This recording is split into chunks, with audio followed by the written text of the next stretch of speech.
সহিংসতা, প্রাণহানি ও অধিকার লঙ্ঘনের সব ঘটনার জবাবদিহি নিশ্চিত করতে হবে। জাতিসংঘ জাতিসংঘ মহাসচিবের মুখপাত্র স্টিফেন ডুজারিক অন্তর্বর্তী সরকারের প্রধান উপদেষ্টা মোহাম্মদ ইউনুসকে জাতিসংঘ মহাসচিব আন্তোনিও গুতেরেসের পাঠানো চিঠির প্রসঙ্গটি সংস্থাটির নিয়মিত ব্রিফিংয়েও উঠে এসেছে।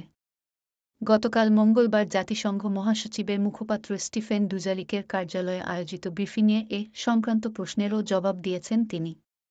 ব্রিফিংয়ে মোহাম্মদ ইউনুসকে জাতিসংঘ মহাসচিবের পাঠানো চিঠি প্রসঙ্গে স্টিফেন ডুজারিক বলেন, মহাসচিবের পাঠানো একটি চিঠি প্রসঙ্গে কিছু প্রশ্ন পাচ্ছি।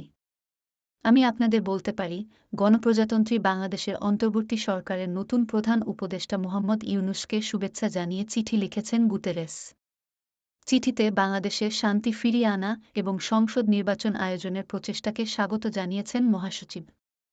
ডুজারিক বলেছেন, চিঠিতে মহাসচিব আশা প্রকাশ করেছেন ইউনুসের সরকার একটি অন্তর্ভুক্তিমূলক পথ বেছে নেবে, যার মধ্যে তরুণ ও নারীদের পাশাপাশি সংখ্যালঘু, ক্ষুদ্র জাতিগোষ্ঠীর সম্প্রদায়ের কণ্ঠস্বর অন্তর্ভুক্ত করা হবে। গুতেরেস আরও বলেছেন, তার বিশ্বাস, বাংলাদেশের অন্তর্বর্তী সরকার সব নাগরিক এবং বিশেষ করে সংখ্যালঘুদের পূর্ণ সুরক্ষা নিশ্চিত করবে।